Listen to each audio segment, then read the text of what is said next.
I love you. Hey, y'all. Okay. Oh, child.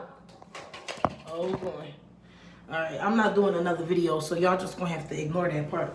Y'all fell and I picked y'all up, and we gonna keep moving because I got to go. But these, let's shout out Key Doll Hair times Patron Winks, black owned. I should have showed y'all, but my homegirl, get into these lashes. These is called Fluff You Up. Fluff You Up. Now, I don't know if my significant other won't like me today because I'm a fly away with the eyes. You know, sometimes they don't like when you wear the lashes too big. Baby, it's a look. So get into this look. But, this is my final video because after this, I will be, dressed. And I know what y'all talking about because, don't try to play me because I'm using hair glue. A bitch got lash glue too, but sometimes you just gotta stick with the old school because you do you. Okay? It's not giving this. It's giving hair glue, sis. So come drop a hair glue that grows our real lashes, that's bald head lashes underneath, and also sticks for a long time. So when they come out with that glue, then I'm gonna use it. But up until now, I'm gonna use the hair glue and just buy this for the videos. Alright. But anyway, I'm back, y'all. Y'all know I'm half retarded, half genius. It's a struggle. And I can't pick which one.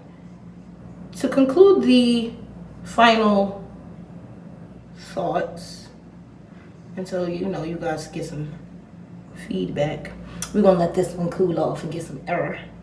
Get a little tacky over there. I'm talking about.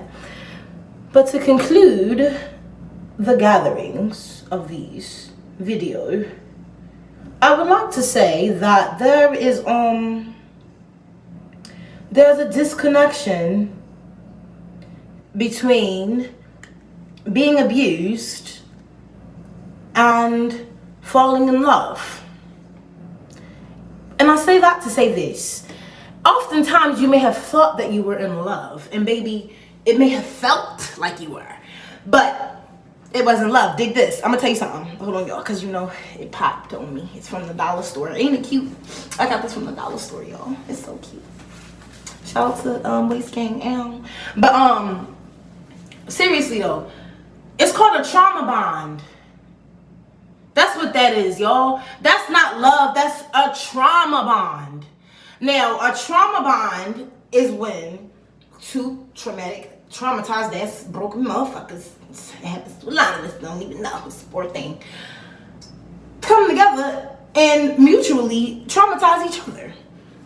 It becomes this notion of discipline reward situation. So you go from, oh my gosh, he's horrible, he's always treating me so bad, he's crazy, I can't do this, I'm leaving, and then right when you about to leave that person, because it ain't always niggas, it's females too, right when you about to leave her, oh honey, they're the sweetest, the best, just like old times. That's your reward. And that reward, ultimately, it gives that traumatic bond life.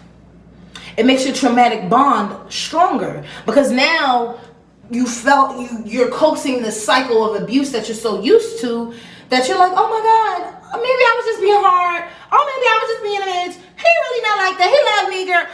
And you make all these excuses. You're such an enabler. You're this, that, and the third. And oh, my baby. And he didn't mean it.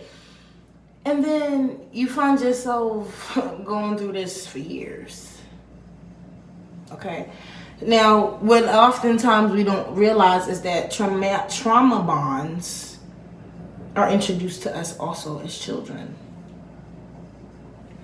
Oh, that new boyfriend mommy got, that new girlfriend daddy got, da-da-da-da. It's not because they're ready to be together. Oh, because they want to get mommy back, or because they did this, or they do that, or oh, they need space, or blah, blah, blah, blah. Right? Now, see, I don't know if it's a blessing or a curse, but I was in the position where I didn't meet my parents' mates necessarily, or their new mates thereof, until they had already made, life-changing decisions or whatever they decided that they wanted to do within themselves. Or I was meeting people constantly that were temporary, and most of them were women. I was introduced to I was sold the idea that I will grow up and become a single parent. I was placed, that was embedded in my mind. I will never forget. By the time I was 9 years old, I had already decided and told within myself that I'm going to be a single parent. I thought that that was the way. It was the rave and the gloat of the time. So, and at that time I lived in Baltimore. And if anyone knows anything about Baltimore, honey, it's home of the single mom. Home of the single mom living in a shelter. Typical, right? So, me thinking that that was my destiny, amongst with the struggle that was basically blatantly placed in front of me, because I also do believe that as children, you are not supposed to let them see you suffer. I ultimately witnessed a lot of suffering that altered my mind. It made me feel like I had to take care of the other parent instead of the parent taking care of me. And then when it was time for me to be a child, it was weird. It was weird. That's all I can say. So, boom. That happened, and then I proceeded to tell myself, you don't need a man, because I was showed that I didn't need one. Obviously, I didn't have one. Evidently, there wasn't one in my life. I didn't see men, really. And the ones that I did see were either gay in the church, or of the church and their wives ran everything, or it was just like my idea of men was just distorted at a very young age. So, like even my first boyfriend, like the way that my relationship was even invited into my home was strange. It's not average. It's not typical that you would meet a parent that would allow their daughter, significant other, to spend the night, but then they're still being told, you know, don't fornicate, don't do this. I was very obedient as a child, but I was always chastised as if I wasn't. I was always spoken to as if I was a rebel. So all my ideas of rebelling and talking back and all of this came from my parent, because that is what they inflicted in my mind. Oh, you're a liar. Oh, you're this. So all those things that I kind of had to work through in my late adolescent, early 20s, I was battling myself like, wow, who am I? Am I this? Am I that? Da, da, da, da. And no, I'm none of those things, because that is when self-hate and negativity was introduced to me through name calling. Being called names that the other parent had did to the other. You's a dog. You a liar. You were this, you were that. Always a you. That sense of feeling small, that sense of conviction, that sense of not good enough was rooted in me from my parent. So, although my time with that parent was brief, like a little shy of 16 years, and we'll get into that story in another video. I know that someone had asked me in the last video to kind of go into the escape journey that my brother and I had a little deeper, and for which I have to write that down. I have not forgotten about you, but I will do that as soon as I'm able, and as soon as I have the time, and as soon as things are soon. And then I'm gonna go on with this NARS.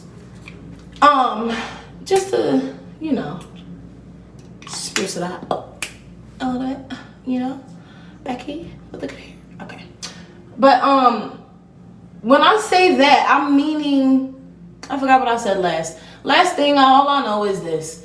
Be mindful of what we teach these children. Be mindful of how we handle our trauma, our anger, even being overly angry, overly frustrated, not getting a break. These things impact your parenting. And me at a young age thinking, oh, I'm going to grow up and be just like da-da-da-da, and I'm going to save the world, and my child is going to be so strong. It just breeds brokenness. I'm going to confess something to y'all. I did not feel and believe that I was actually beautiful. You understand? Like truly pretty. Until this year. Until this May. Literally. After a long drawn out breakup that should have never been an entanglement to begin with, I didn't find my beauty until this quarantine summer. Now for a lot of people, that's not hard to believe. But regardless of what you think that I may feel, or what you think that I look like, oh, she could sing, oh, she's this, oh, she's so smart, or Whatever you think, right?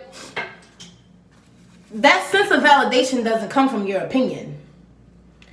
And oh, I'm gonna go on with this Dior highlighter. I love Dior. You know I'm the expensivest. You feel me? Put a little bit on the news. Dab it on the chin. And then that's it.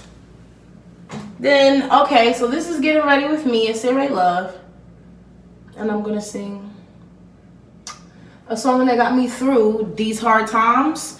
Was, baby, how you doing? Know that you're fine, wanna know what you got in mind, and leave me alone. Take a shot of this here Patron, it's gonna be on. Driving crazy, yeah. Oh, baby. I don't even know the words to this. Y'all know that already. She said, oh, you ready to ride? I was like, yeah. And won't you get inside? You gotta promise, baby. Oh, tell me again. Tell me again, my baby. Can we be lovers and friends? I gotta know, baby. Don't forget to like and subscribe. And I got this from the dollar store too, y'all. But this is a hijab from culturehijab.core. You feel me? Lashes is your homegirl Patron Minx. You feel me? It looked like that one not gonna make it. So I'm gonna just go ahead and redo that one. But don't forget to like, subscribe, comment, share, send in your song requests, ask me questions, whatever.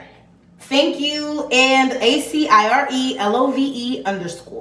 That concludes Acire Says. So, yeah. Let me know what you guys think about that. Have a good day. I'll be back with the outfit of the day to show y'all how I put it together.